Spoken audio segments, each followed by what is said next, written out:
साम्राज्य न्यूज, सामान्यांचा असामान्य आवाज। मंद्रुप येथे गुणवंत खेळाडूंचा गौरव सोहळा उत्साहात संपन्न।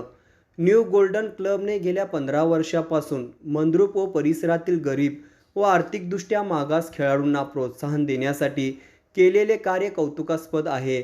खेळाडूंनी राष्ट्रीय पातळीवर यश मिळवून गावाचे नाव उज्ज्वल करावे असे आवाहन सोलापूर जिल्हा दूध संचालक सुरेश हसापुरे यांनी केले। न्यू गोल्डन क्लबच्या 15व्या वर्धापन दिन कार्यक्रमात ते बोलत होते। अध्यक्षस्थानी सरपंच अनिता कोरे होत्या।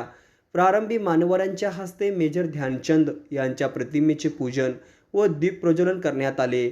यावेळी उपसरपंच भगवान हनुमाने, सहाय्यक पोलीस निरीक्षक प्रशांत हुल्ले, भाजपचे जिल्हा उपाध्यक्ष मळसिद्ध मुंगळे, आर.के. फाउंडेशनचे संस्थापक अध्यक्ष मोतीलाल राठोड, ग्रामपंचायत सदस्य शिवपुत्र जोडमोटे, यासीन मकानदार, आश्रय फाउंडेशनचे अध्यक्ष निरंजन ख्याडे, अखिल भारतीय किसान सभेचे तालुका अध्यक्ष जावेद आवटे, सेवा दलचे तालुका अध्यक्ष उमाशंकर रावत, वंचितचे तालुका अध्यक्ष सचिन फडतरे, ज्येष्ठ पत्रकार अमोकसिद्ध लांडगे, पत्रकार अमोकसिद्ध मुंजे, अनिल जोडमोटे, कुरगोडचे माजी सरपंच भागण्णा अटकर, उद्योजक शिवानंद कलदे, निलेश हेळकर, प्रीती कोरे, प्रवीण कुंभार, उमाशंकर रावत, शिवराज मुंगळे आदी उपस्थित होते।